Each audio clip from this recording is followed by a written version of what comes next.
Tá iniciado, então, aí a nossa gravação. Deixa eu desligar a câmera aqui para ficar melhor. Tá? Bom, então nós vamos fazer a instalação aqui da versão server do Windows. Tá? Vou usar o VirtualBox. Tá? Eu não vou fazer a instalação consistente do VirtualBox, vou fazer a instalação como se a instalação... Oi, Ana Carolina. Tá, sem problema. Qualquer coisa é só escrever que eu vejo. Então, a gente vai fazer a instalação no VirtualBox. Se alguém quiser usar uma outra máquina virtual, VMware, o procedimento vai ser o mesmo. Tá no no momento da criação da máquina, embora seja bastante parecido. Aqui já tem até uma máquina que a gente vai usar como secundária instalada, que eu vou usar duas, a gente vai rodar duas versões para poder mostrar a propagação. Tem o Windows Vista aqui também que a gente pode usar, tá? Tem o Windows 10 também, mas vou usar o Vista mesmo por questão de memória. Tá? Vou estar usando esses sistemas operacionais que eles consomem pouca memória, então eu consigo botar várias máquinas virtuais sem dificuldade. Tá? Então aqui do lado direito, só para exemplificar, está o arquivo que eu disponibilizei para vocês, uma imagem ISO do Windows Server. Essa é a imagem que eu vou usar para instalação. Tá? Então, e já repetindo, né, o tipo de instalação que eu vou fazer aqui é como se fosse instalação num servidor físico. Então, se alguém pegar essa imagem para instalar numa máquina, o procedimento é o mesmo. Então, aqui no VirtualBox, como a gente faz para criar uma máquina virtual? Né? Já tem várias máquinas criadas. Clicar em novo para criar uma nova máquina. Né? A gente escreve aqui o nome que essa máquina vai ter. Né? Eu vou criar aqui Windows Server 2008. Eu vou botar aqui PRI, tá? Vai ser o meu Windows Server primário. Tá? Então, só para diferenciar do secundário que já está até instalado. O VirtualBox ele tem a característica de que, conforme a gente escreve o nome do servidor, ele já sugere uma máquina virtual apropriada. Então, ele está sugerindo criar uma máquina do tipo Microsoft Windows, versão Windows 2008, 64 bits. É o que a gente vai fazer. Tá? Está sugerindo aqui um diretório de instalação. Tá? Se alguém quiser sugerir, colocar em outro lugar, é só escolher. E aqui, imagem ISO. Eu poderia botar aqui a imagem ISO. Só que eu não vou colocar aqui a imagem ISO, senão ele vai fazer a instalação para mim. Eu não quero que ele faça. Eu quero eu fazer para mostrar para vocês como é a instalação. Então, vou começar sem imagem. Na criação da máquina próxima, ele sugere 2048 MB. Vou diminuir aqui para 1024, para poder executar várias máquinas. Tá? Aqui eu posso escolher quantas UCPs eu vou querer executando na minha máquina. Tá? Vou deixar com uma mesmo. Né? Criar um disco virtual, vou criar um disco virtual de 32 GB. Tá? Vai ser mais do que o suficiente para mim. Tá? Esse disco virtual, no VirtualBox, eu posso botar o tamanho que eu quiser aqui, que eu não perco o espaço do disco. Tá? O VirtualBox somente, conforme o disco vai crescendo, é que ele vai alocando esse espaço. Tá? Mas também, por questão de fragmentação, se eu botar algo muito grande, eu posso acabar com o tempo consumindo muito espaço. Tá? Tem uma opção aqui que chama pré-alocar tamanho total, se eu quiser garantir separar do meu disco esse tamanho todo. Tá? Não acho uma boa fazer isso, não. Tá? Mas se alguém quiser fazer, já garante o espaço. Próximo, só vai dar uma visão geral do que foi feito e finalizar. Tá? Aqui está criado, então, vou jogar lá para cima de tudo.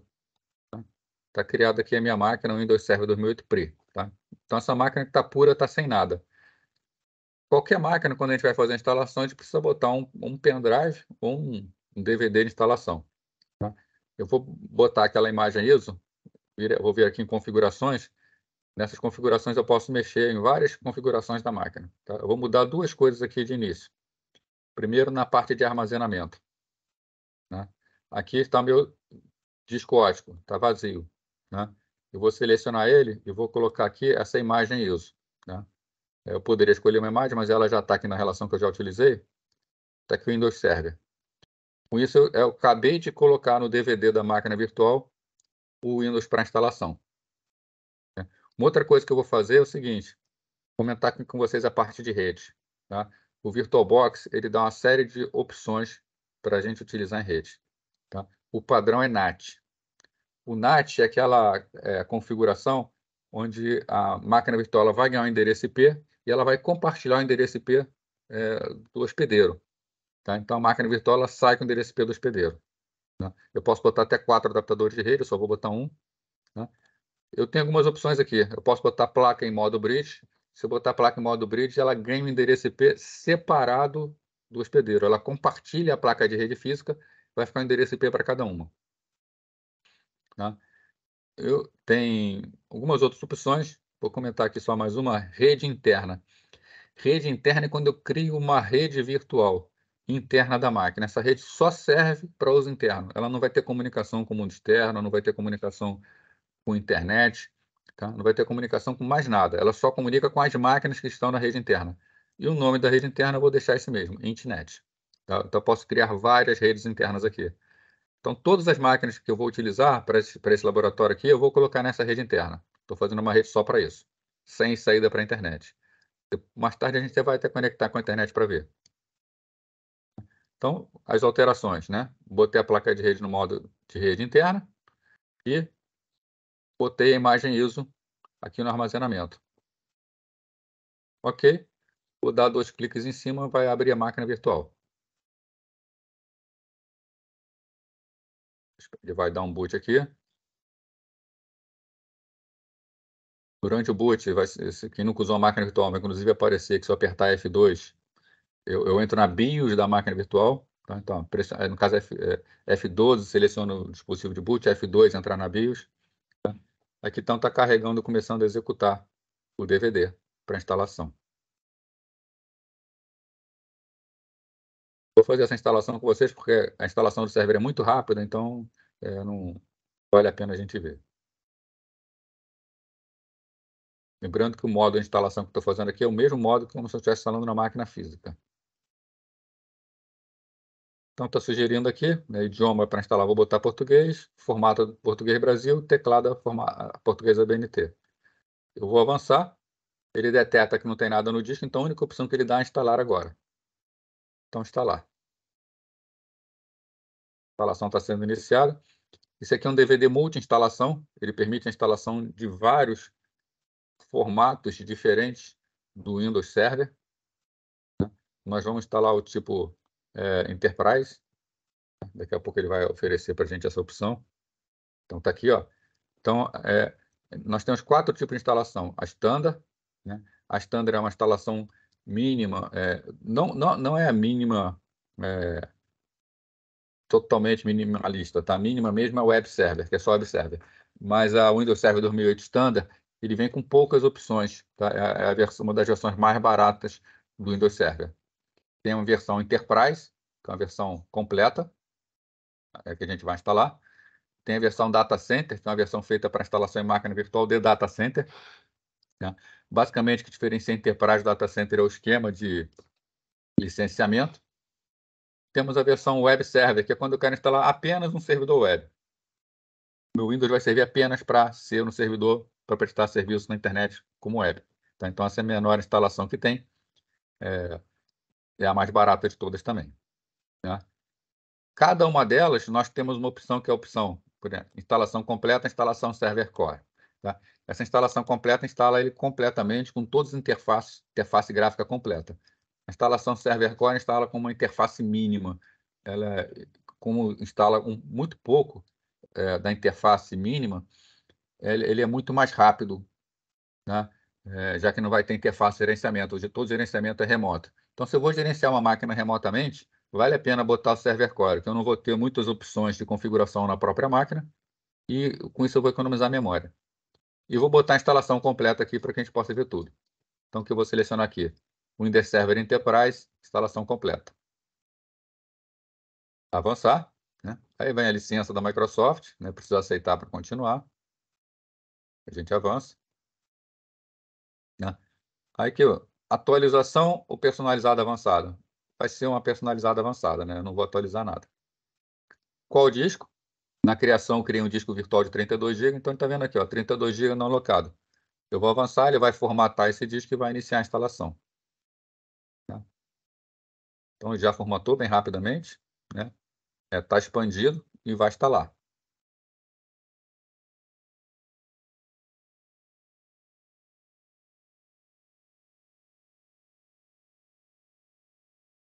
Esperar um pouquinho que daqui a pouco ele avança mais rápido.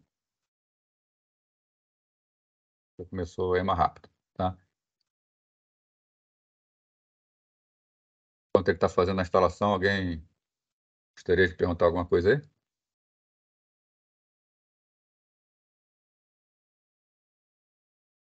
Tá? Então vamos dar uma guardada aí, rapidinho, ó, já está em 10% a expansão.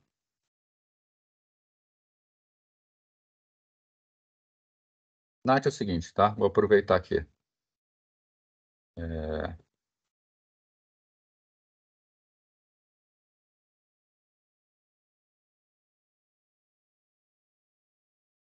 A gente vai estudar NAT quando vê IP, tá? Mas vamos lá, vamos ver logo aqui, dar uma adiantada. Que abriu na janela errada.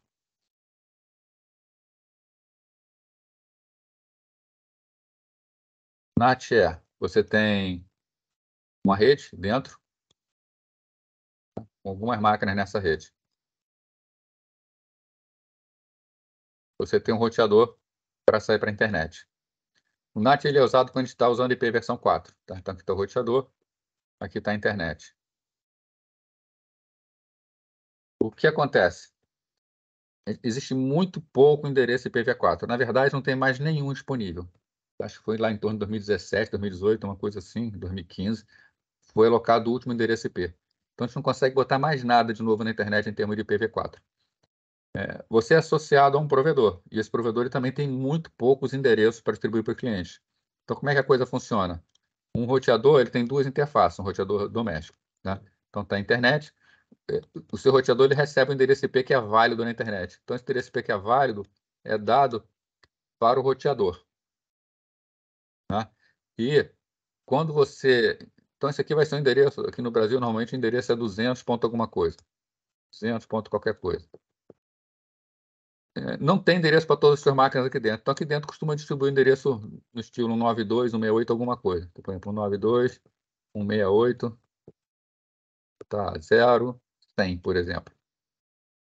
E o que acontece? O roteador na rede interna ele vai ter o endereço IP 192, 168, normalmente 01, 01.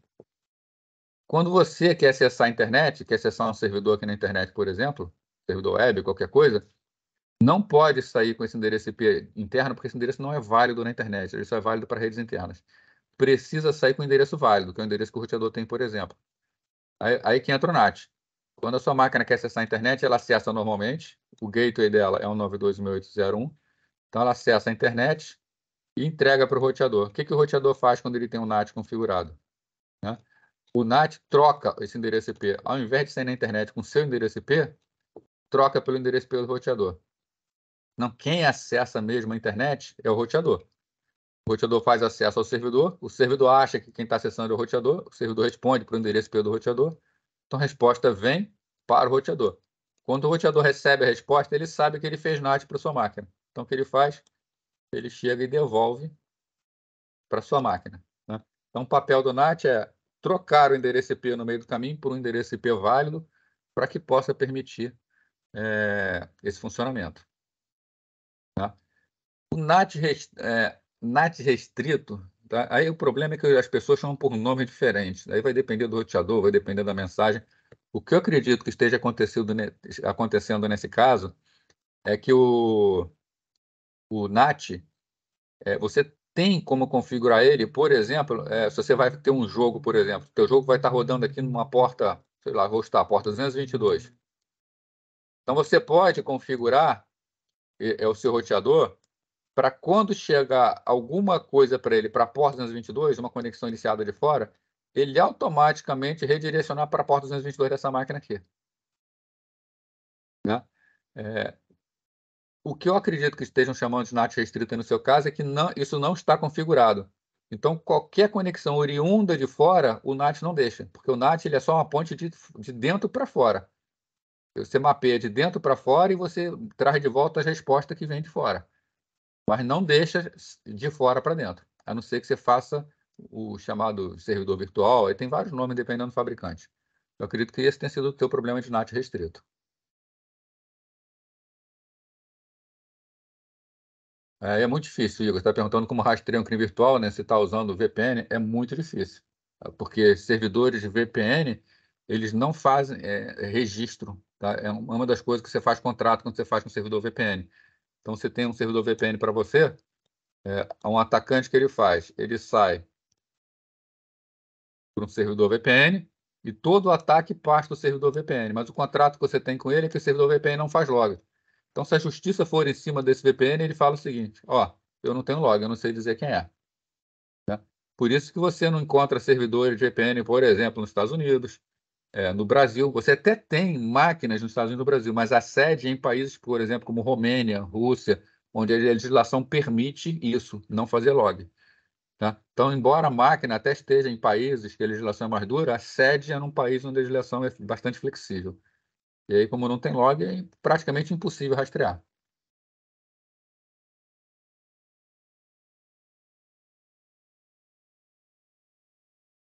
Vou voltar aqui.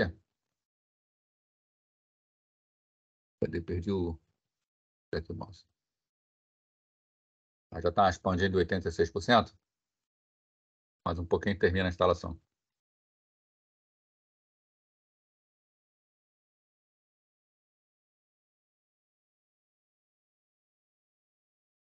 Repara que praticamente não foi feita pergunta nenhuma. Né? Quando a gente instala o Windows 10, 11, eu vou ser sincero, nunca instalei, tá? Só Windows 10, XP, 7, as versões do Windows Desktop em geral, são feitas uma série de perguntas. Aqui, por enquanto, não perguntou nada. Basicamente, para não falar que não perguntou nada, perguntou o idioma e perguntou qual versão do Windows quer instalar. Tá? E a gente vai ver que ele vai ainda fazer uma pergunta outra aqui, mas muito básico, tá? Sem muita sofisticação. É direto instalar uma versão séria.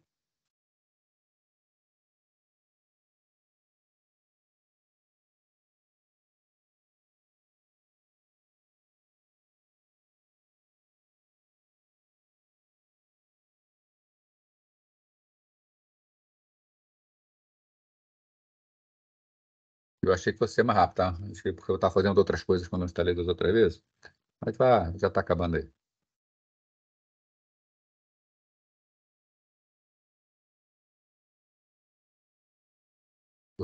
Os outros passos da instalação é bastante rápido.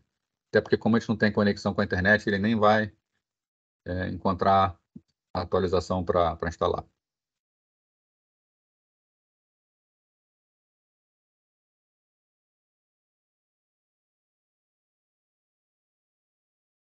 Mateus, a máquina virtual só vai puxar aquilo que o hospedeiro estiver executando. Né?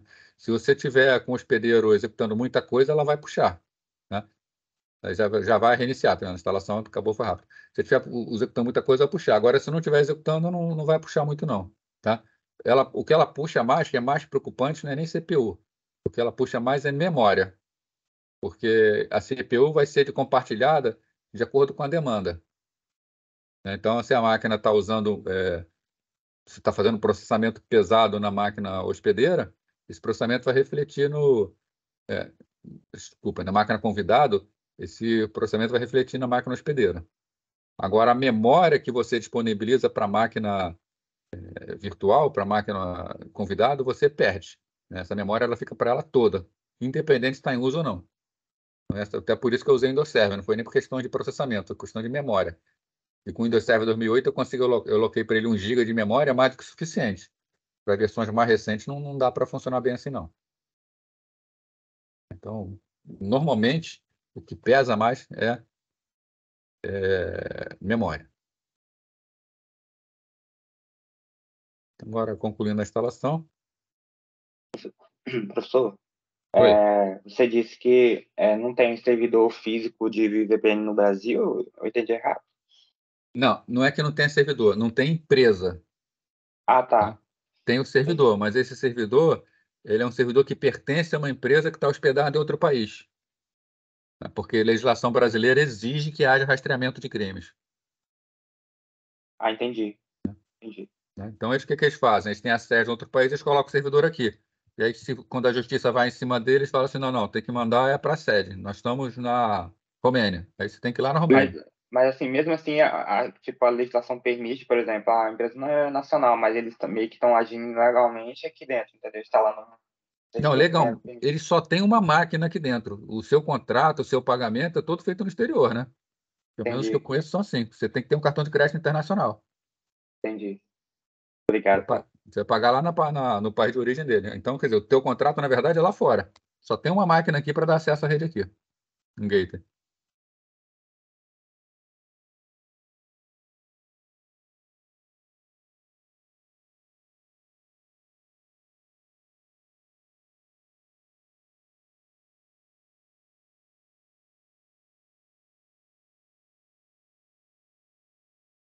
Essa conclusão que está demorando um pouco, mas está dentro do tempo ainda.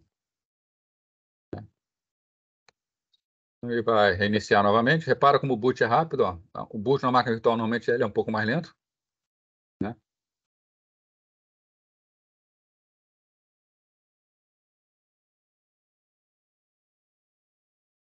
Mas ainda assim é bastante rápido.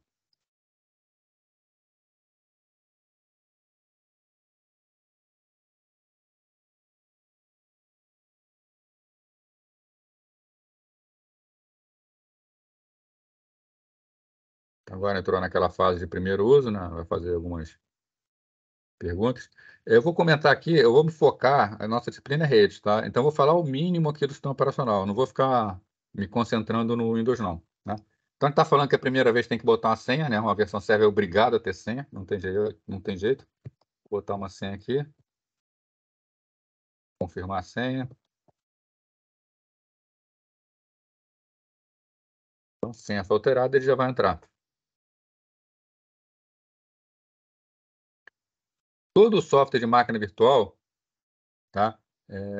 Tem o que a gente chama de adicional de convidados, né? O VMware tem, o VirtualBox tem. Ele permite, por exemplo, compartilhar o Ctrl+C, Ctrl+V com o lado de fora, né? Permite redimensionar a tela. O que vai acontecer aqui quando eu redimensionar essa tela? Eu aumento a janela, mas a janela propriamente dita da versão continua pequena, né?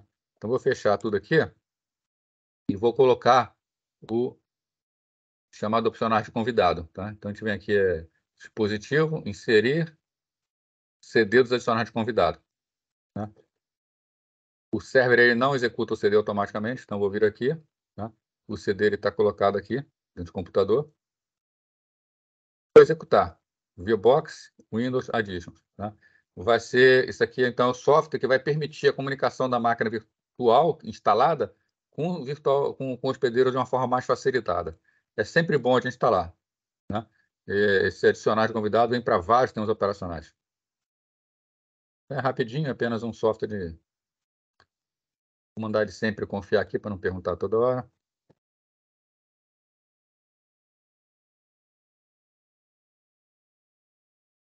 Eu vou reiniciar agora para poder entrar com os adicionais de convidado, né? Então, a primeira coisa que a gente faz quando instala a máquina, numa máquina virtual, é instalar esse adicional de convidado para permitir a comunicação. Eu posso, por exemplo, agora vir aqui, ó, dispositivo, área de trabalho, área de transferência compartilhada. Eu vou botar bidirecional. Se eu fizer Ctrl+C num lado, eu posso ver Ctrl+C no outro, né? Viu que o boot foi bem rápido, né? Ctrl+Alt+Del para fazer login. O Ctrl+Alt+Del ou a gente pode vir no menu para fazer, ou vai depender da máquina virtual. Quem usa o VirtualBox é só clicar o Ctrl direito e o Del. Aí ele vai entrar. Vou botar a senha.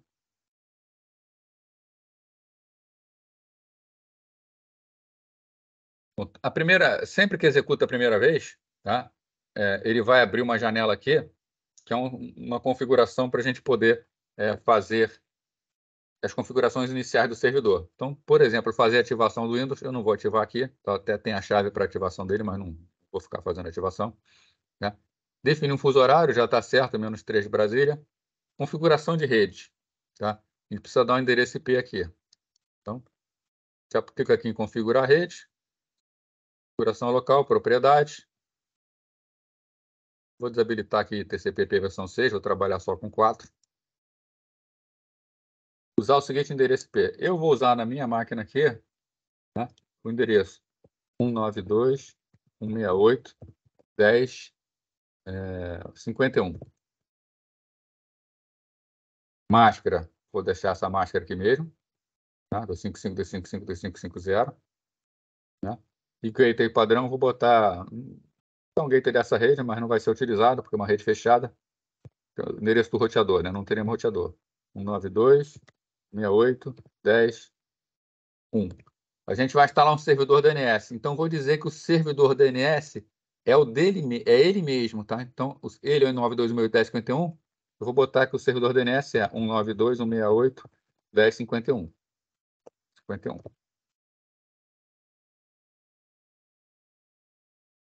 Sistemas operacionais mais antigos que não têm IPv6 vão ficar fora da internet quando tiver a virada de chave. Tá? A não ser que tenha alguém no meio do caminho para fazer para eles uma conversão. Tá? Mas durante muitos anos ainda, acho que a gente vai ficar com o IPv4 aí pendurado. Tá? Ou vai sair alguma atualização, né? Mesmo os sistemas não são mais atualizados, para poder aceitar o IP versão 6. Né? Mas 98 já vai ser já um software que tem mais de 20 anos, né? Então, duvido que saia alguma coisa.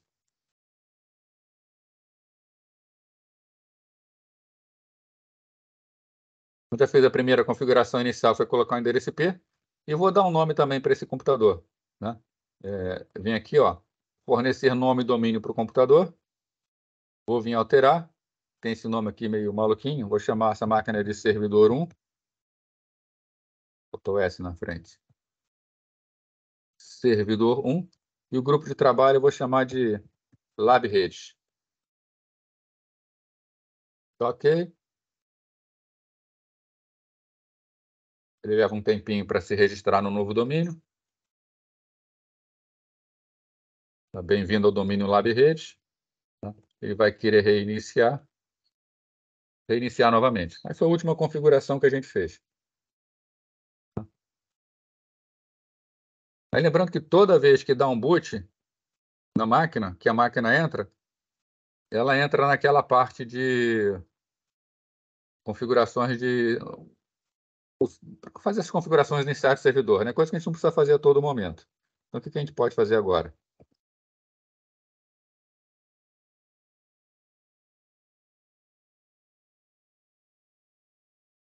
Eu posso vir aqui e marcar para não apresentar mais essa janela. Deixa ela aparecer aqui, ó. Outra coisa, né? Como eu botei adicionar convidados, agora eu posso aumentar a janela à vontade. Eu consigo que ela vá aumentando junto. Eu vou marcar aqui, ó, não mostrar essa janela, tá? No logon, fechar. Pronto, essa janela não aparece mais para fazer as configurações iniciais.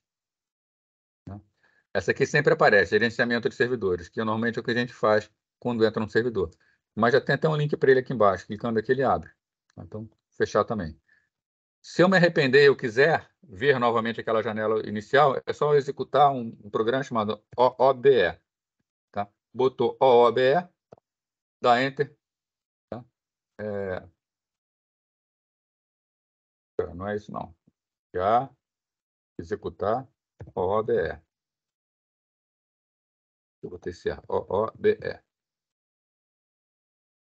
Aí sim, tá vendo? Voltou aquela configuração inicial novamente. Então, eu tenho como acessar. Mas não é desnecessário, porque isso aqui é só na primeira vez que a gente faz. Né? Agora a máquina já está com IP, eu posso até mudar de outras formas. Né? Bom, vamos fazer aqui, então, começar a configurar o que interessa para a gente hoje. Né?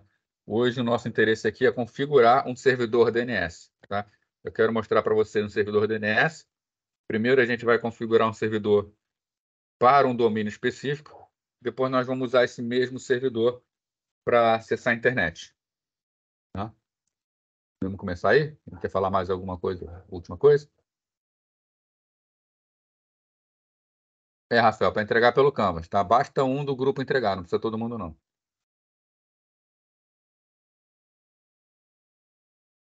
Vamos lá, eu vou maximizar a tela aqui enquanto a gente está com só.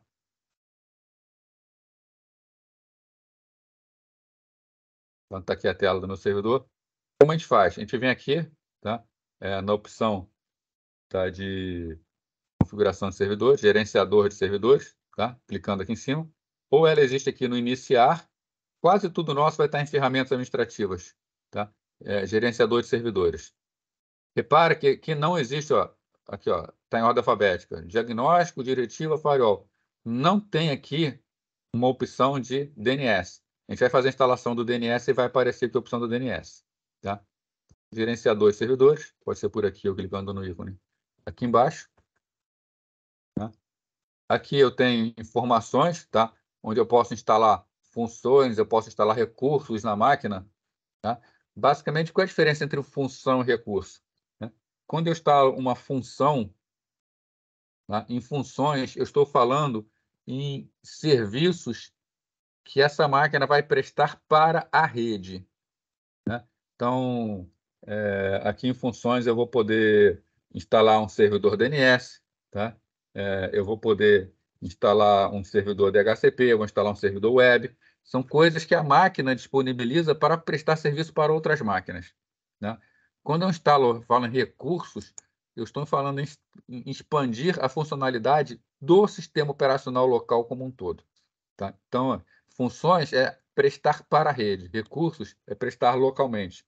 Né? Então, exemplo de recurso, eu posso instalar um cliente FTP, eu posso instalar um servidor Telnet, porque embora seja um servidor Telnet, o Telnet é um servidor para acessar a própria máquina. Então, é um serviço local. Né? No caso, a gente vai querer aqui configurar um DNS. Então, o DNS ele será instalado como uma função. Tá? Nós vemos aqui 0 de 17 funções instaladas.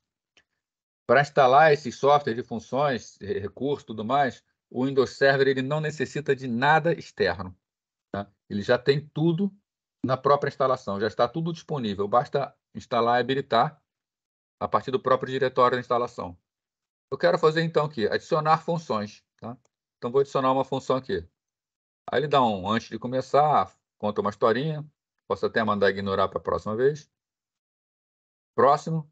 Aqui eu vou escolher o que eu quero instalar. Tá? No momento aqui eu quero instalar o servidor DNS.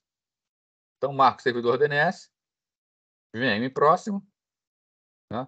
Ele me oferece aqui, ler o manual sobre visão geral, como planejar uma implantação. Tá? Toda essa parte aqui está na apostila que eu disponibilizei para vocês.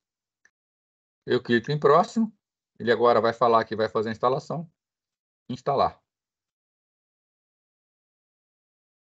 A instalação também é bem rápida. Todos os arquivos já estão localmente, só precisa fazer a agregação dele ao sistema operacional. Instalação bem sucedida, tá? Já instalei o servidor DNS, sem precisar inserir software nenhum. Então, aqui eu tenho o servidor DNS instalado, tudo bonitinho com ele. Tá? Para ver a configuração dele, deixa eu fechar aqui. Iniciar. Ferramentas administrativas, DNS. Né? Falei para vocês que não tinha aqui antes, agora já tem. Então, clico em DNS, eu entro na parte de configuração DNS.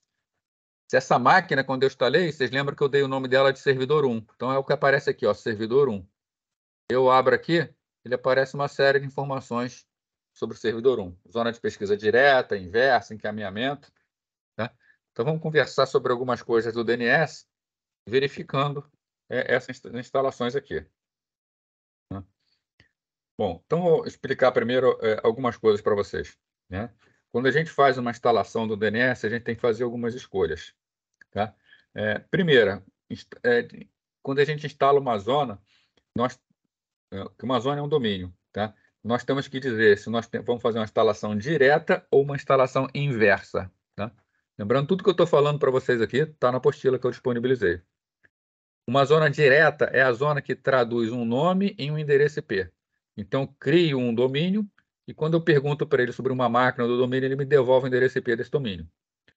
Uma zona inversa é uma zona onde eu forneço o endereço IP e aí ele me diz o nome da máquina. Então, faz o caminho inverso. Tá? Então, a gente tem aqui zonas de pesquisa direta que estão configuradas na máquina. Se eu abrir, nenhuma.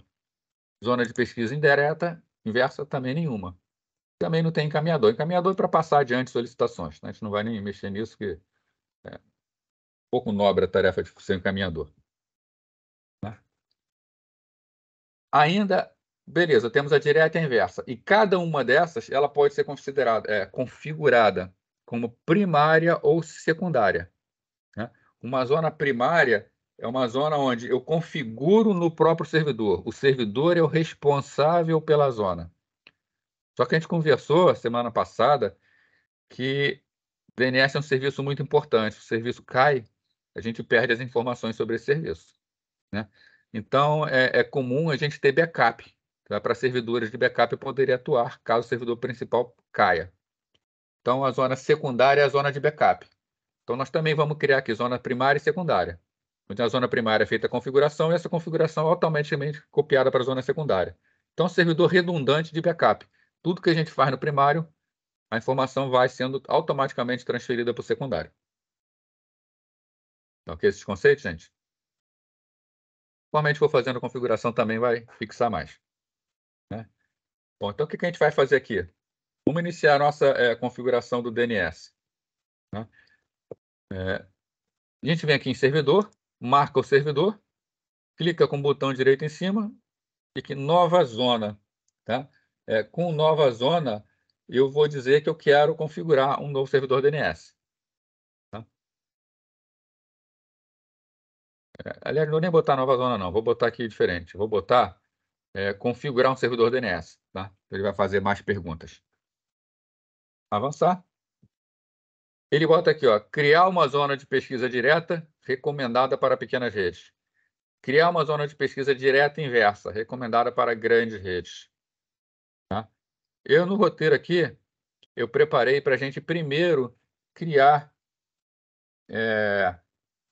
uma zona direta, pequena rede, e depois eu ia apagar ela para criar para grandes redes. Tá? Quando a gente faz isso aqui, a gente, na verdade, faz isso aqui e mais alguma coisa. Então, eu vou direto para cá no exemplo com vocês, até para a gente ganhar tempo. Tá? Isso aqui que a Microsoft chama de pequenas redes e grandes redes, tá? Na verdade, não tem nada a ver. Tá? Isso é uma invenção lá do pessoal da Microsoft que resolveu criar, que eles gostam de fazer esse tipo de coisa. Tá? Criar ou não zona inversa não depende do tamanho da rede, não tem nada a ver com o tamanho da rede. Tá? É sempre bom a gente criar uma zona inversa. Se a gente tem... o que a gente cria, na verdade, é inversa ou não, da seguinte forma. Se eu quero que façam resolução inversa do meu endereço IP, eu crio uma zona inversa. Se eu não quero, eu não crio. Tá? Eu vou criar aqui a direta e a inversa. Vamos fazer as duas de uma vez só. Então, selecionei para criar a direta e a inversa. Lembrando, se eu quisesse criar só a direta, é o mesmo assistente. Só que quando acaba a direta, acaba aqui. A de baixo ele vai continuar com a inversa. Eu vou dizer o ponto de parada. Tá? Então, o início é sempre igual. Tá? Então, sim, criar uma zona direta agora. Não, não criar uma zona de pesquisa direta. Eu vou sim, vou criar uma pesquisa direta. Aqui é aquela pergunta, vai ser primária ou secundária? Tá? Eu estou criando o servidor que é responsável, eu estou criando primeiro o servidor, então vai ser uma zona primária. Isso quer dizer que toda a configuração é feita nesse servidor. Depois eu vou criar um outro para ser o secundário. Então, zona primária, avançar. Nome da zona, tá? É o domínio. Esse domínio, para uso real na internet, eu tenho que registrar esse domínio. O registro vai depender do país onde você está. Se eu quiser registrar domínio no Brasil, eu tenho que entrar num site chamado registro.br. Lá eu vou fazer uma pesquisa para saber se esse domínio já existe.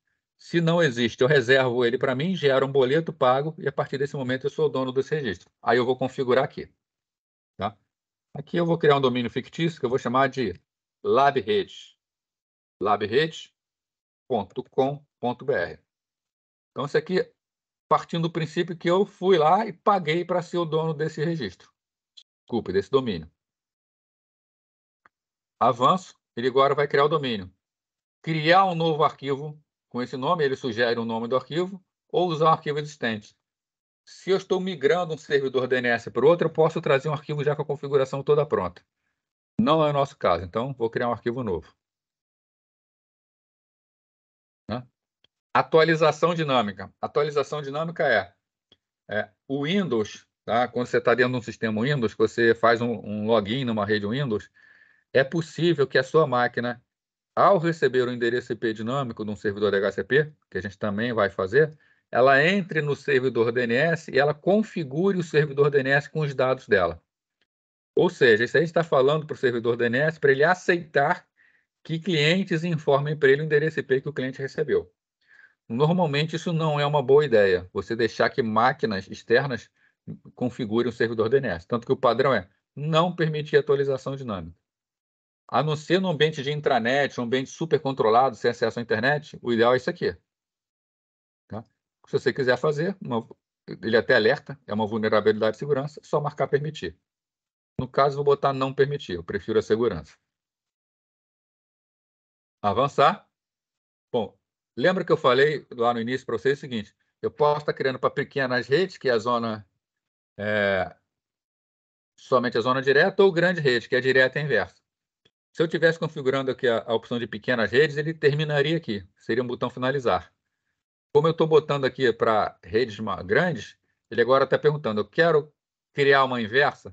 Vou botar sim, eu quero criar uma zona de pesquisa inversa agora. Então, vou avançar, ele vai me dar a opção. Mesma coisa, primária ou secundária? Essa é a máquina principal ou é a máquina de backup? Estou configurando pela primeira vez, então é a primária. Avançar. Inversa IPv4 e IPv6. Trabalhar com IPv4. Avançar. Eu tenho que botar aqui a identificação da rede. Tá? Eu estou criando para a rede 192.168.10. O final eu não boto. Tá? O final vai ser dado pela definição da máquina. Então, eu estou criando uma zona inversa para essa rede aqui. Tá? E ele já vai criar toda a configuração própria para isso. Tá? Avançar. O nome do arquivo. Esse daqui é um nome, esse nome é padrão da internet, tá? Normalmente o nome é ao contrário, ó, 192.168.10.INADDR ARPA DNS. Vamos deixar esse nome aqui que é o nome padrão. Avançar. Mesma coisa, permitir atualização dinâmica? Não vou permitir, eu prefiro a segurança. Tá? A parte de encaminhadores esse meu servidor DNS ele não resolve o endereço IP. Assim, na verdade, é o que está sugerindo aqui, tá?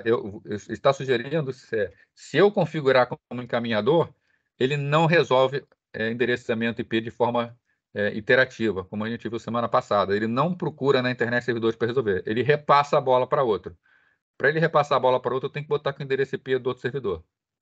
Mas não, eu não quero. Eu quero que ele eu não quero encaminhar consultas. Mais para frente, eu vou botar essa máquina na internet e vou botar para ela resolver.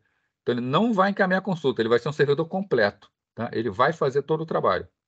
Então, avançar. Ele está botando aqui, procurando dicas de raiz. Isso aqui é porque traduziram, foi uma tradução mal feita. Tá? Os servidores raiz da internet chamam de servidores hint. Tá? HINT. Só que hint em inglês também é dica. Então, quem traduziu acabou procurando dicas de raiz, mas na verdade ele não está procurando dicas de raiz. Ele está procurando os servidores raízes. Né? Mandar concluir, ele não encontrou os servidores raízes. Tá? Ele não encontrou porque, lembra que eu fiz uma configuração de uma rede interna sem saída para a internet? Então, se eu tivesse feito com saída para a internet, ele não daria esse aviso, ele teria encontrado. Mas não faz mal, porque esses servidores nunca mudam de endereço. Então, desde 2008 não mudou nada. Então, ele está atualizado. Beleza, está criado aqui, ó. Servidor, zona de pesquisa direta. Dentro da zona de pesquisa direta, eu tenho labrede.com.br, o domínio que eu acabei de criar. E zona de pesquisa inversa, eu estou traduzindo os endereços 92.168.10. Pessoal, alguma pergunta até aqui? Tá tranquilo? A gente está vendo aqui a configuração, mas o principal objetivo aqui, na verdade, é fixar os conceitos. Tá? Então, vou indo. Qualquer coisa, abre o microfone, escreve aí. Tá? Isso aqui eu criei o domínio. Significa o quê? O nome que é dado aqui é o seguinte: esse servidor ele é autoritativo para labrede.com.br. Tá? Um servidor autoritativo é um servidor que é o responsável por responder pelo domínio. Pode ser primário, pode ser secundário. Um servidor secundário também é autoritativo, porque ele também tem responsabilidade sobre o domínio. Tá? Bom, eu vou criar aqui, clicar aqui em cima da zona, tá? Tem aqui início de autoridade, SOA.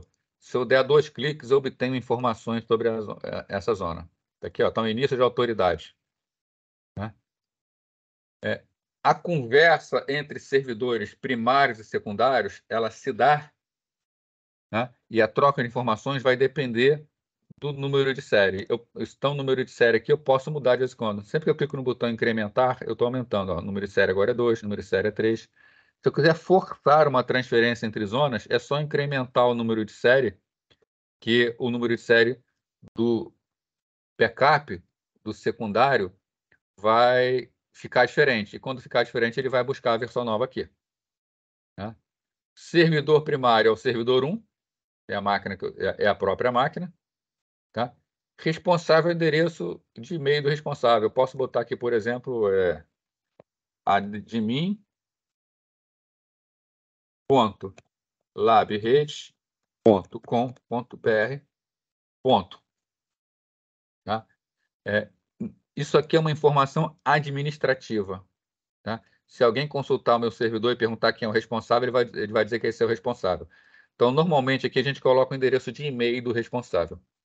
Repara que eu botei admin.labredes.com.br, não botei arroba. O caractere arroba ele não pode ser utilizado na configuração do servidor DNS, porque o arroba ele tem um significado especial para o DNS. Significa esse domínio.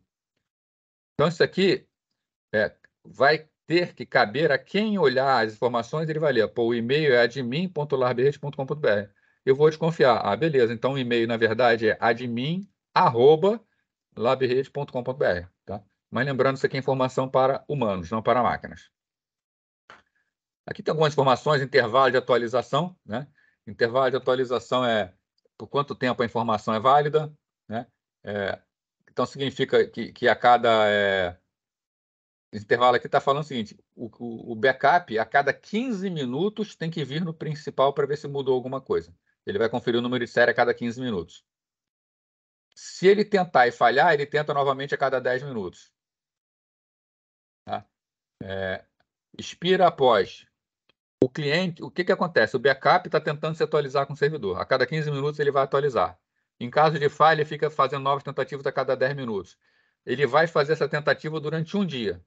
Então, durante um dia, ele continua respondendo pelo domínio, mesmo que ele não se atualize. Se depois de um dia ele não conseguir atualizar, ele para de responder pelo domínio, ou secundário. Tá?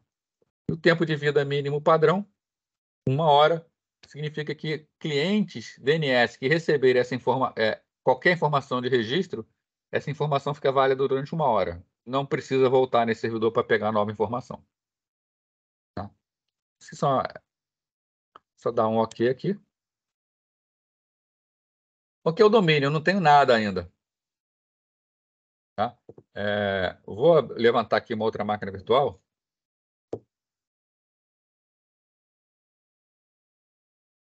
Vou botar essa máquina virtual aqui, o Windows Vista, tá? Que é uma máquina... escolhi também o Vista porque o Vista funciona muito rápido e muito bem com 512 MB de memória. A gente poder ter várias máquinas virtuais executando para fazer testes. Tá?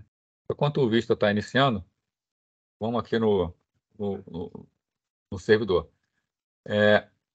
Como eu crio máquinas? Tá? Se eu quiser criar um novo, a gente chama de criar um registro. Tá? Então, por exemplo, se eu quiser criar uma nova máquina, um novo host. Tá? Aqui, por exemplo, eu falei que a máquina é servidor 1. Eu vou criar aqui um novo host. Tá? Vou dar um nome para essa máquina. Vou chamar de servidor 1. Tá? Estou dizendo agora, dando o endereço IP para essa máquina. Aí o barulhinho do Vista, chato. Tá? Servidor 1, endereço IP. O endereço IP dele vai ser 192.168.10.51. O endereço IP que a gente colocou na máquina. Tem esse botão aqui, ó, criar registro de ponteiro associado, PTR. Isso aqui é para criar também o inverso automaticamente. Então, eu vou marcar aqui para criar o inverso automaticamente. Vou botar adicionar host. Ele deu OK. Concluído. Aqui, servidor 1. Né? O que vai acontecer? A minha configuração diz que a minha máquina servidor 1 é uma máquina 192.168.10.51. Né? E como eu botei o PTR, se eu olhar aqui na zona inversa, eu também tenho dizendo que 192.168.10.51, se alguém me perguntar sobre esse endereço IP, vai dizer que é a máquina servidor 1. Né? Aqui, por exemplo, eu vou botar aqui, ó, vou criar uma nova máquina. Vim aqui na zona, novo host. Eu vou botar aqui, chamar de outro. E vou botar o mesmo endereço IP. 192.168.10.51. Dessa vez não vou criar o PTR. OK. Isso quer dizer o seguinte, se eu perguntar o endereço IP de servidor 1, ele vai dar o endereço IP, 192.168.10.51. Se eu perguntar o endereço IP de outro, ele vai dar o mesmo endereço IP. Agora, se eu perguntar qual é a máquina que tem esse endereço IP, ele vai dizer que é a máquina servidor 1. Vamos fazer o teste aqui. Deixa eu puxar aqui a máquina Vista. Está aqui o Windows Vista. Abrir aqui um prompt de comando. Estão conseguindo enxergar bem aí? Dá para ler que está no prompt? Dá sim, professor. Então, vou botar aqui, por exemplo, ping. Aliás, antes deixa eu desabilitar o firewall, senão não vai deixar ver nada.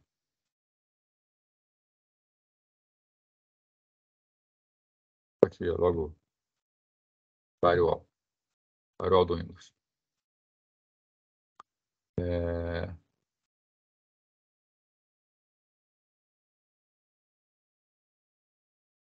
Se eu desativar aqui, ele vai reclamar, mas tudo bem. Para poder fazer testes à vontade e não ficar reclamando. Senão eu teria que ficar liberando portas e demorar.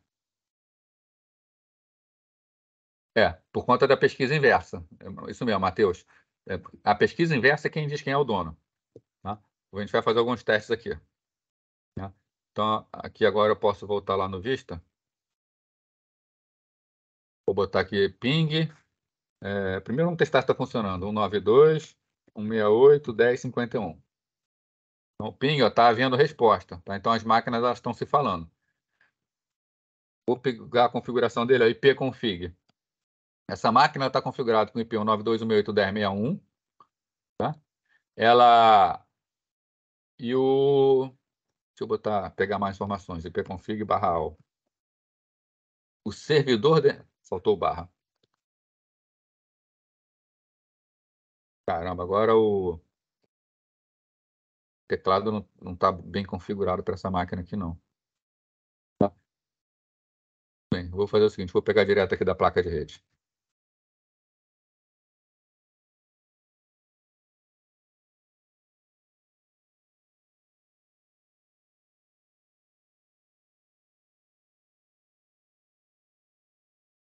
Então, essa máquina aqui, ó, deixa eu também. IP versão 4. Servidor DNS dela. O servidor DNS dela é um 92.168.10.51. A máquina que a gente acabou de instalar. Tá? Então, só para confirmar. Então, quando eu fizer aqui um ping, vou botar aqui ping, servidor 1.labredes.com.br. Tá? A gente viu que ele traduziu o nome, servidor1.labredes.com.br. Vou perguntar para outros. Vamos fazer o mesmo ping, mas vou chamar de outro. Outro. Tá? Deu ping para o mesmo IP, 192.168.10.51. Tá? Existem vários tipos de registro que a gente pode criar no DNS. Tá? Vou botar aqui, ó, um novo registro, só para a gente poder...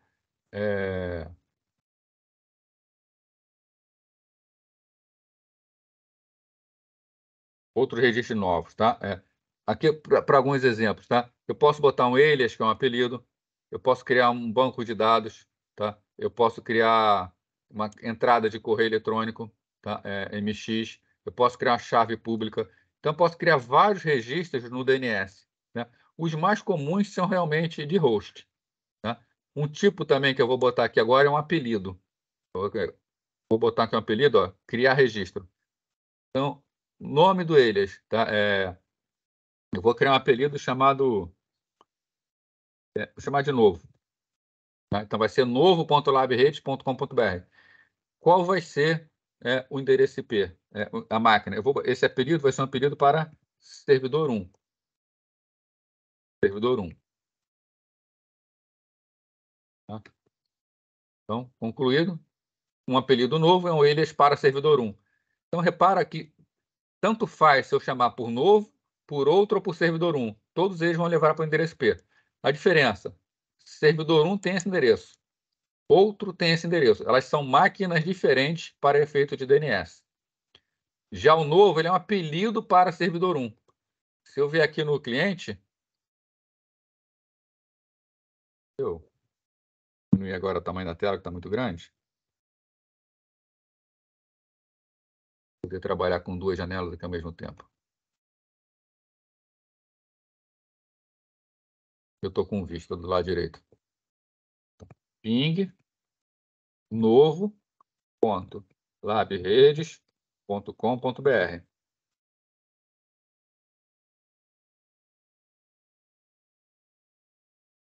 Ele não gostou, não, pera. É bom quando falha assim, tá beleza. Escrevi certo.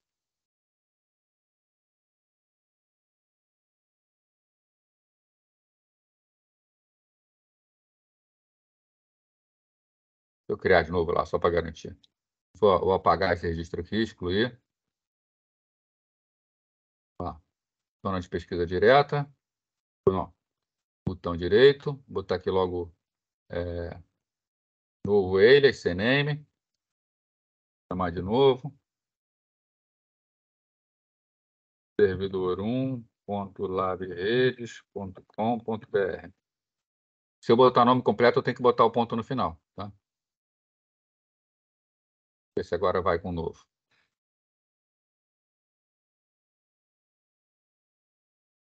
Agora foi. Tá vendo? Mas repara o seguinte agora, ó. Quando eu dei aqui o ping, eu vou botar o ping no outro. Ping outro. Ó, ping outro.labrede.com.br. Olha quando eu botei ping em novo. Ping novo.labrede. Como novo é um apelido para servidor, ele fala, ó, ping servidor1.labrede.com.br.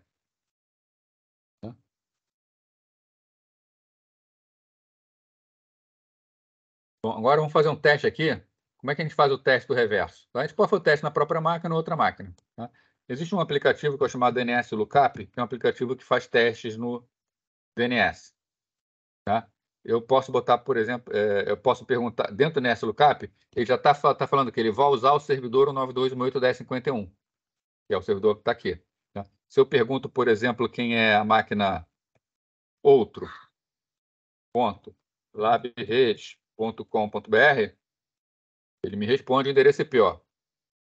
É 192.168.1051. Se eu perguntar quem é a máquina novo.labredes.com.br, ele me fala, ó, novo é um apelido para servidor 1. E ele já me traz o endereço IP também. Então, o DNS ele traz informações completas. Tá? Se eu quiser saber o inverso, eu tenho que botar isso aqui, ó. Set type igual PTR. Estou falando para ele fazer o registro inverso. Aí agora eu vou perguntar, quem é a máquina 192.168.1051? Aí ele fala, a máquina 192.168.1051 é a máquina servidor1.labrede.com.br, porque é a que está registrada no reverso. Tá? Então a gente vê o DNS funcionando todo bonitinho aí.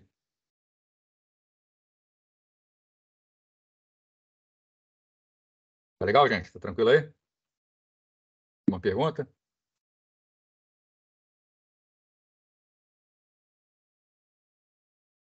Bom, então vamos lá. Deixa eu ver o próximo passo aqui. Eu anotei para fazer com vocês.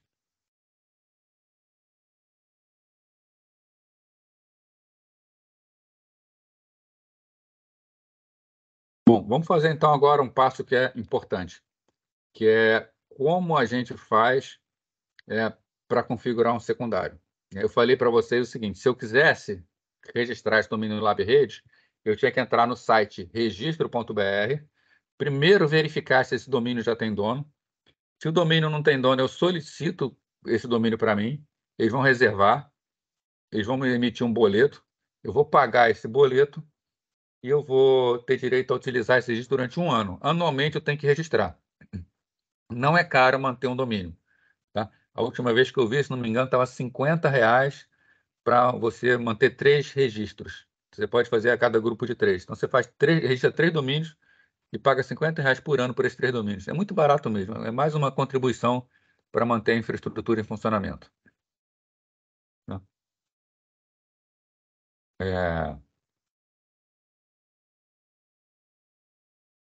Então, agora, quando você registra, você é obrigado a colocar um servidor principal e um secundário. Tá? como a gente configura no secundário? Então, vou chamar aqui no meu... Vou botar no ar mais uma máquina virtual aqui. Tá? Cadê aqui o VirtualBox? Eu já tenho aqui, eu já fiz a instalação, já deixei pronta a instalação do secundário. Tá? Essa instalação do secundário aqui é uma máquina que foi instalada igualzinho, foi instalado esse servidor primário, tá? E eu já fiz a instalação nela no servidor DNS para a gente poder ganhar tempo. Tá? E ela está com o endereço IP 92.168.10.52. Então, está iniciando aqui. Secundário. Então, a gente vai ter do lado esquerdo o primário e do lado direito o secundário.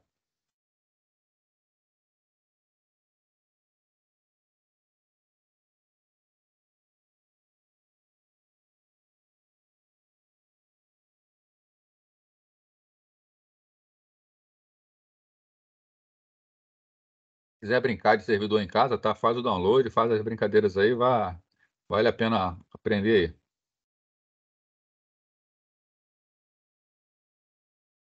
Bom. Então tá aqui, tá? O servidor DNS está aqui, está dando um errinho porque não tem nada configurado nele. Ferramentas administrativas, DNS. Né? Então, estou com a configuração do DNS aqui, ó. Nada na pesquisa direta, nada na pesquisa inversa. Tá? Então, o servidor está vazio. Né? Bom, então a ideia é fazer a configuração do secundário. Tá? Então, principal aqui, ele vai passar as zonas para o lado de cá. Né? Já que ele vai ser um servidor secundário, ele vai ser um dos servidores responsável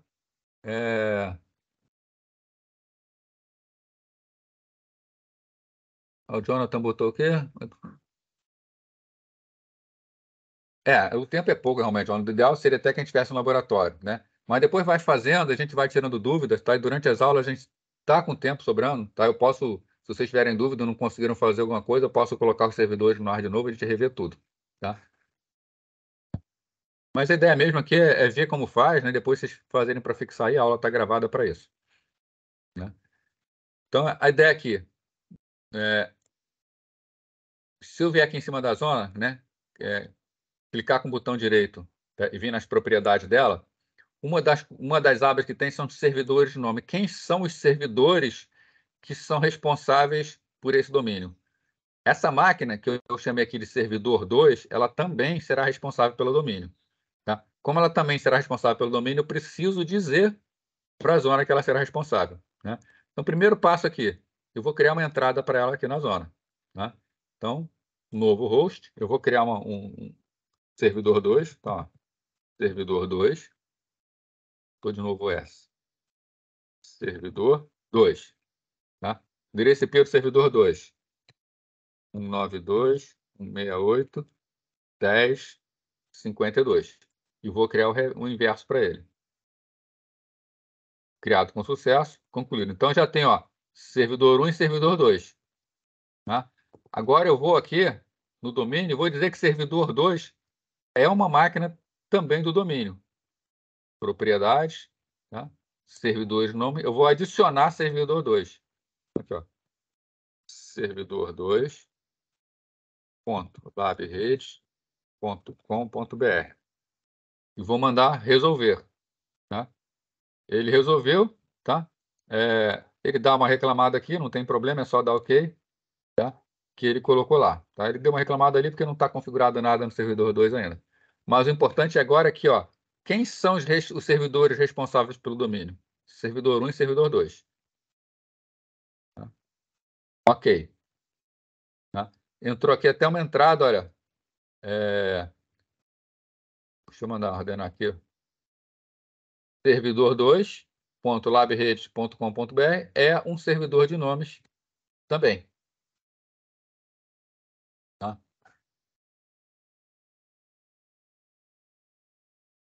A versão Azure da Microsoft parecida. Isso, tá?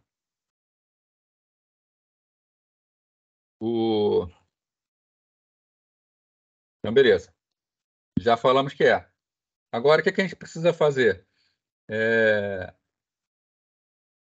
permitir a transferência de zona, tá?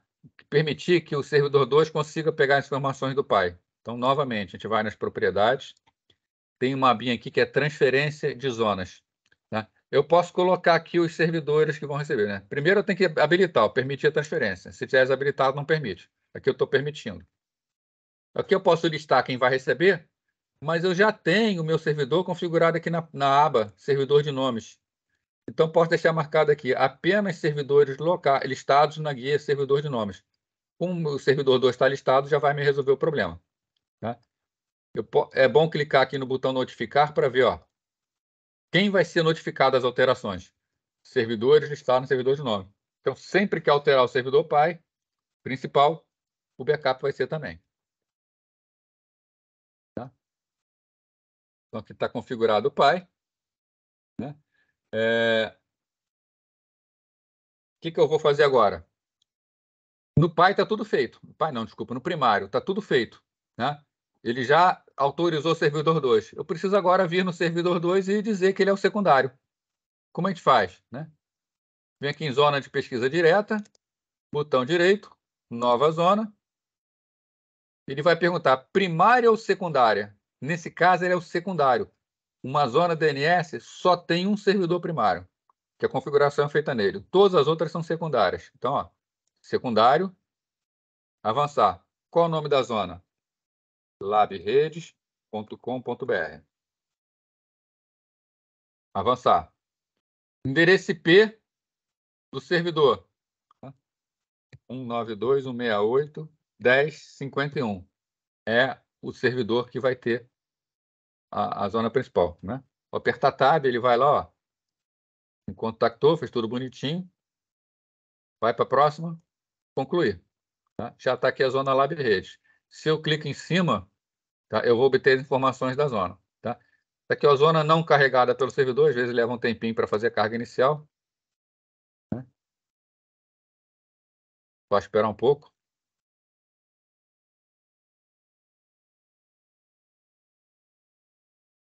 Vou botar aqui, transferir nova zona do master. Vamos ver se ele vai trazer logo. Às vezes o DNS dá esses galhos, tá? Isso é normal nele. Né? Aí você vai lá no servidor e configura de novo que funciona. Tá? Vou vir aqui de novo no servidor. Deixa eu dar só um tempinho para ver se já foi. Tá, já foi, tá? Nem precisou fazer nada. Então, só mandei atualizar. Então, aqui, ó, tá recebendo tudo do pai. Ó, todas as configurações que a gente fez tá lá. Né? Vou acrescentar aqui no pai aquele computador, que é o Windows Vista. Então, ó, arquivo, opa, botão direito na zona, novo host, vou chamar de computador. Eu vou botar o endereço dele de 192.168.10.61, que é o endereço IP dele. Adicionar, ok, concluído.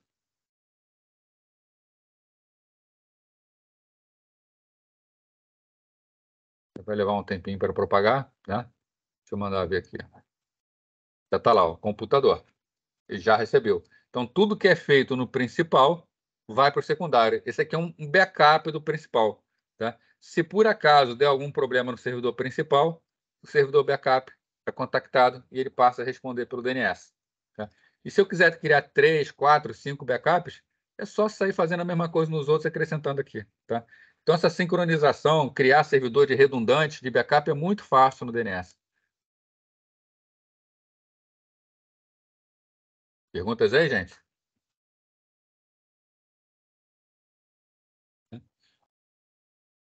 O arquivo que está sendo gerado aqui, tá? Se você pegar esse arquivo, o arquivo ele tem um formato padrão e levar, por exemplo, para uma máquina Linux, é só botar em funcionamento lá que vai funcionar igualzinho.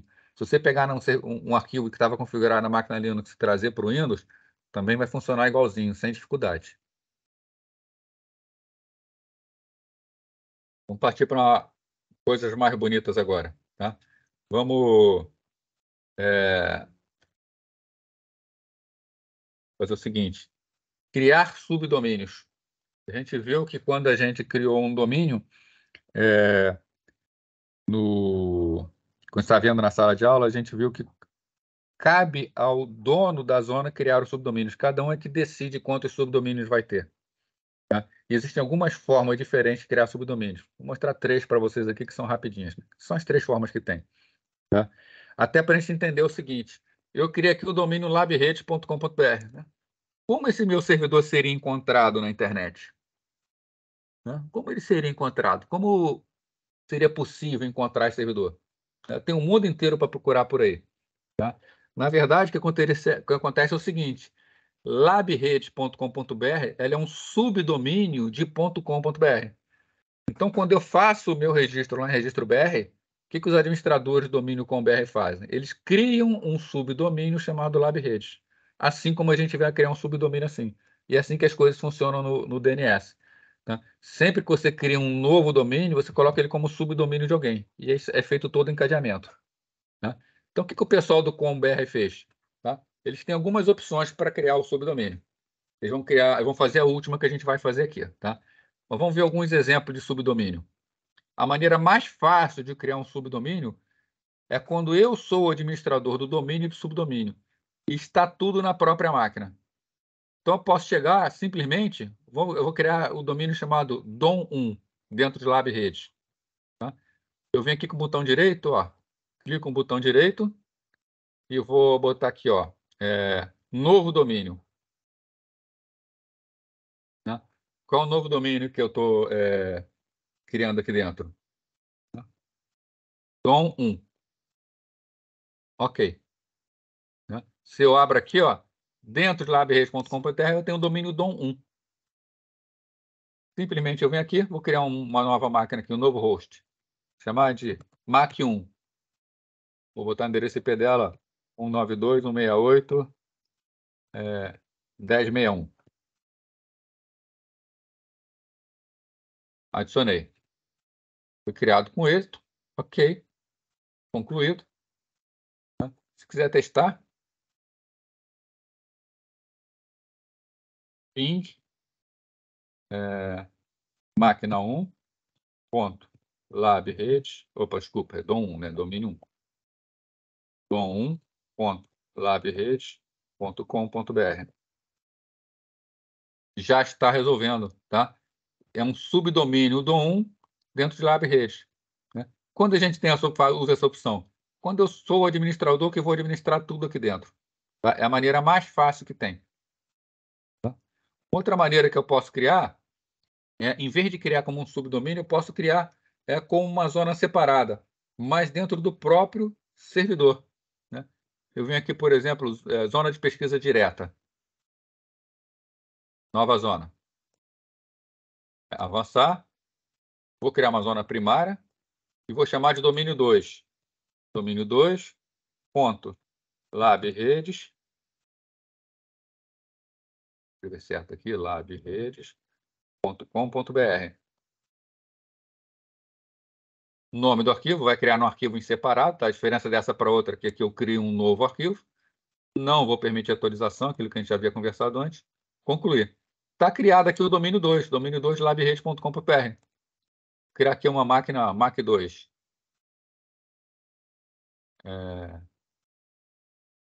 Novo host. Mac2. Endereço IP, botar o mesmo endereço. 92.168.1061. Adicionar. Se eu vier testar aqui, máquina 2 em domínio 2. Está resolvendo também. Né? Então, a gente viu que a gente pode criar de duas maneiras diferentes. Qual a diferença entre as duas? Quando eu crio um subdomínio aqui dentro, eu estou usando o mesmo arquivo do pai. Quando eu crio um domínio separado, estou usando um arquivo diferente do pai. Mas o funcionamento é o mesmo. Se eu vier aqui, tá? Eu reparo o seguinte, ó, LabRedes, eu recebo, como esse aqui é o secundário de LabRedes, tá? E eu estou criando aqui no mesmo servidor, estou recebendo as informações secundárias do domínio LabRedes. O domínio 2, tá? E domínio 1. Né? Domínio 1, máquina 1, domínio 2 igual a pasta pai. Tá? Mas aqui eu não estou recebendo as informações de máquina 2. Agora, a maneira que normalmente se faz, tá? Que é o que o registro vai fazer. Eu quero delegar. Tá? No caso aqui, quando eu criei o domínio LabRedes, eu botei num servidor diferente do servidor que está lá no registro BR. Então, eu vou criar agora um domínio 3, que eu vou delegar esse domínio 3 para outra máquina fazer, para ficar em outro servidor. Vou colocar o domínio 3 aqui nesse outro servidor. Né? Bom, primeiro, o servidor pai, eu tenho que criar uma delegação. Delegação significa que eu estou delegando a autoridade. Né? Porque quem tem autoridade em LabRedes é o servidor 1.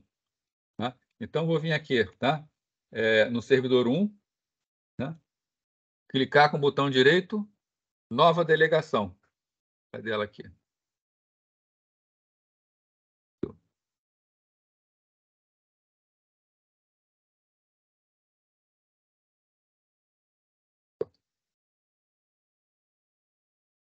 Desculpe, tá? É no domínio, né? No servidor não. Aqui no domínio pai. LabRedes, eu vou delegar, fazer uma delegação do pai. Aí, nova delegação. Avançar. Qual é o domínio delegado? Vou delegar o domínio 3, DOM 3. Eu só não boto completo, não. Aqui embaixo aparece completo. Estou delegando dom3.labredes.com.br. Eu venho avançar.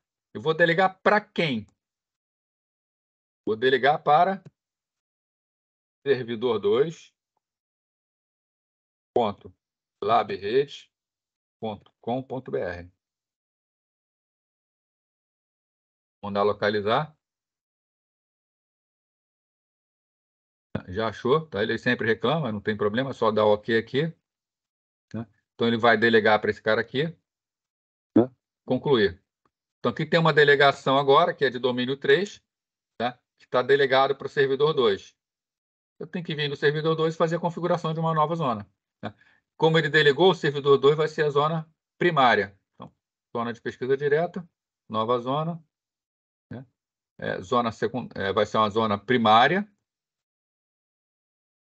Nome da zona, dom3.labredes.com.br.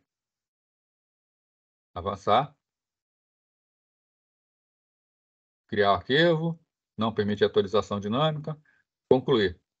Está criado aqui o domínio 3. Para a gente poder testar, vou clicar com o botão direito aqui. Desculpa. Eu vou aqui no domínio 3. E aqui eu vou criar um novo host. Chamar de máquina 3. Mac 3. Tá, endereço IP 92.168. 10. Tá 61 também, botar tudo 61. Foi criado com êxito. Concluído. Né? Qual é a nossa situação aqui agora? O responsável pelo domínio LabRedes é o servidor 1. Né? E o servidor 1 ele está delegando o domínio 3. E ele está falando, se alguém perguntar para ele, vai falar assim, ó, vai lá e pergunta para o servidor 2. O servidor 2 responde. Né? Se a gente, para fazer o teste, vamos usar aquela nossa terceira máquina, tá? O Windows Vista. O Windows Vista, ele é cliente DNS apenas de domínio 1. É do servidor 1, não é do servidor 2. Então, se ele tentar dar o ping, o que vai acontecer? Ping, máquina 3, no domínio 3,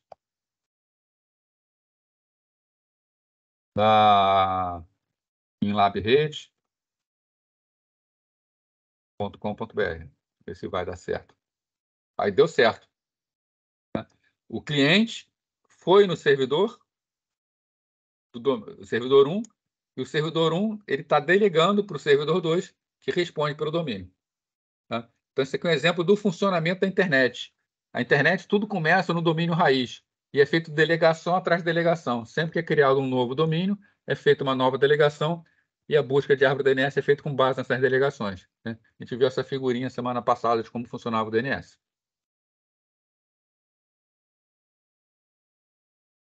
Uma dúvida aí, pessoal? Eu sei que as configurações é tudo muito rápido, tá?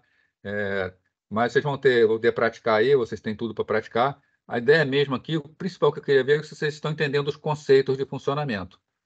Tá legal esses conceitos? Ficou com uma dúvida, algum conceito desse, do que é uma delegação de zona, como a gente faz? Tá? Porque a gente está vendo aqui que com 2 servidores, tá? A gente consegue fazer tudo funcionar. E aí abre o DNS. O DNS é tudo isso aqui, delegação atrás de delegação. Tem uma última parte que eu queria mostrar para vocês, que é o seguinte. Eu falei para vocês que um servidor DNS, assim que ele é instalado, ele já começa funcionando. Ele sabe quem são os domínios raiz dele. Tá? Então, eu vou mudar agora esse nosso servidor aqui que eu criei, o primário, eu vou fazer algumas mudanças nele. Tá? A primeira mudança, ele estava numa rede interna. Tá? Aqui você vê aqui nas configurações da máquina virtual. Máquina, deixa eu aumentar máquina, configurações. Quando eu criei a máquina virtual, se vocês lembrarem rede, eu botei aqui a rede interna. Então, eu estou preso na rede interna do VirtualBox, não estou saindo. Eu vou mudar a minha placa de rede agora aqui. Eu vou botar a placa em modo bridge. Tá? Modo bridge quer dizer que eu vou usar a placa de rede do meu computador como se fosse a placa de rede da máquina virtual. Tá? Eu vou pegar o endereço IP para mim, que é o endereço IP da minha rede interna, sem problema nenhum. Tá? Então, agora eu estou botando o meu servidor na internet. Então, ok. Então, o VirtualBox permite essa mudança dinâmica. Tá?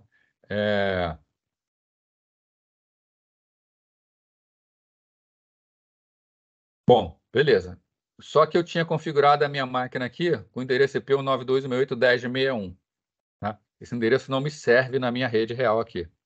Vou botar um IP que é válido na minha rede real aqui. Então, deixa eu mudar a configuração IP da minha máquina aqui.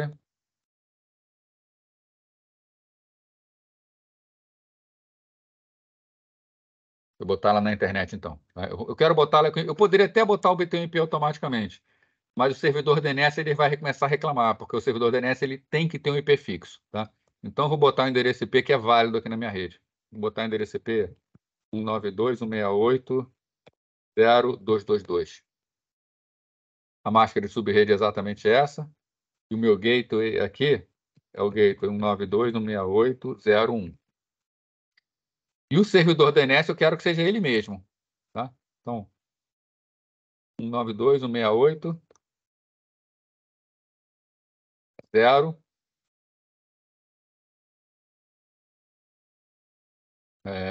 222, que é ele mesmo.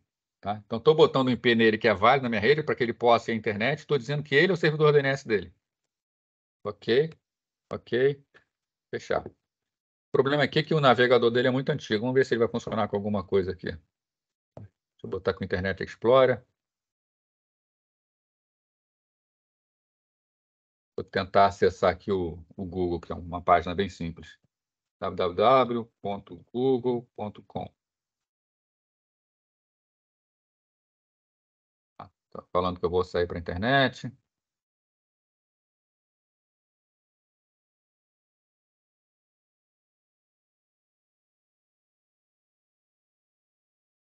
Internet Explorer está bem desatualizado. Vou tentar aqui com ping. Acessar a máquina de fora com ping mesmo.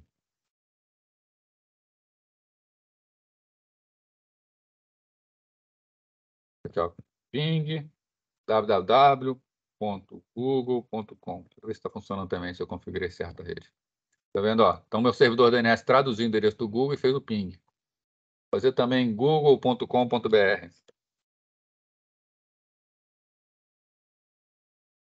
Até entrou lá já, tá? No Terraform. Fazer outro ping. Ping www.uva.br. Então, ele está fazendo as traduções na internet. Vou fazer uma pesquisa aqui no Google por, sei lá, carro. Então, tá vendo? O servidor DNS, ele não precisa de mais nada. Um servidor DNS, conforme a gente configurou, ele, por si só, ele já entra funcionando na internet. Ele já encontra os servidores raiz e já faz todas as traduções que a gente precisa. Matheus, é molinho. Fazer servidor DNS é molinho fazer, mesmo. Para o teu gato net, o melhor vai ser o DHCP da semana que vem, tá? Vai ser muito mais importante. Vou botar aqui, sei lá, Volkswagen. Vamos ver se... Tu não vai abrir não, porque a tecnologia é mais nova, tá reclamando. Mandar adicionar, fechar. Tá. Mas, enfim, esses ping aqui já foram suficientes. O que eu quero mostrar para vocês é... Eu vim agora de novo no meu DNS aqui, ó. Exibir avançado, tá? Vou dar opções avançadas. Ó, pesquisas em cache. Aqui na cache está tudo que eles já fez. Então, servidor raiz. Do servidor raiz, ele já conhece o BR, o com, o eu, o GOG, o Google, Info, Net. Ele já aprendeu isso tudo aqui, ó. Se eu entrar em BR, dentro de BR ele tem.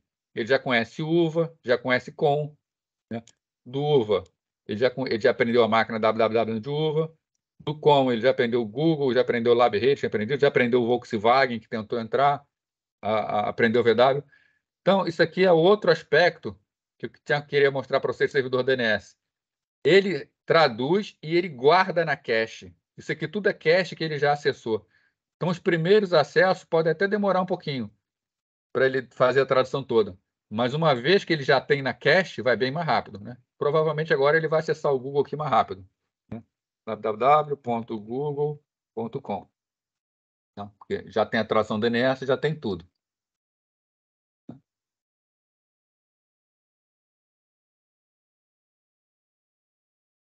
Então, pessoal, a ideia hoje, tá? É claro que não é formar nenhum doutor em DNS do Windows, tá? A ideia era mostrar um servidor DNS em funcionamento, tá? Para que vocês pudessem ver e acreditar, né? Porque a gente fica na teoria em sala e a gente fica falando, o DNS funciona assim, o DNS funciona assado. É importante a gente ver um servidor em funcionamento, é importante a gente ver as coisas funcionando, né? Então, espero que tenha sido útil aí, espero que vocês tenham tido a oportunidade de aproveitar. Tá? Acho interessante, tá? Vocês pegarem, fazerem um download, fazer a instalação da máquina virtual, até porque a máquina virtual, depois que vocês não forem usar mais, é só apagar a máquina virtual e pronto, não vai ficar pesando em nada no computador. Tá? Fazerem testes com máquinas virtuais. Se alguém se interessar pela área de rede, tá? É fundamental esse exercício. Tá? Aí eu recomendo mesmo que entre e que tente fazer. Tá?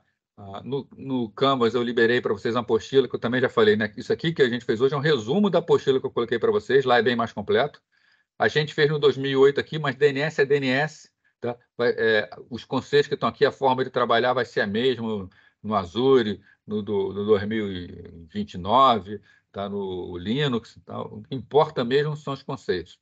Tá? Então, espero que vocês tenham aí gostado, né?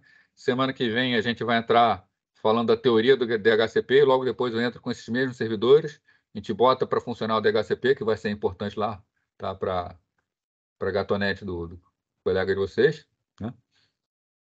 E vai dar tudo certo. Né? É pena só, né, que se a gente tivesse no laboratório, talvez demorasse mais um pouco, né, mas poderiam estar mexendo lá nas máquinas. Mas com as máquinas virtuais vai dar para mexer bem. Tá? Uma pergunta aí? Ficou dúvida, alguma coisa?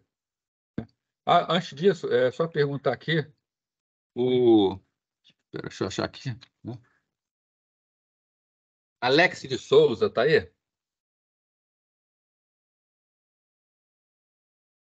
Alex, tá aí, Alex de Souza? Tá. Então, beleza, Alex, eu vou liberar o pessoal aqui, eu vou parar a gravação. Se tu puder ficar só mais 10 minutinhos para a gente conversar, tá? Só para ficar claro para todo mundo, não é que o Alex esteja devendo nada, não, tá? É que ele entrou na disciplina agora por um problema de grade, e eu vou combinar com ele como é que vai ser para ele não ficar no prejuízo. Tá? Então, tem condição, Alex? Então, beleza. Alguém tem mais alguma pergunta, não? Professor, eu queria só tirar uma dúvida sobre a A1, a entrega Aham. dela. As capturas de pacote lá, o IP, o de IP, o DP, a gente envia os arquivos que o Wireshark capturou lá no Canvas também separado? Faz o quê? Compacta? O Se que que você quiser, prefere?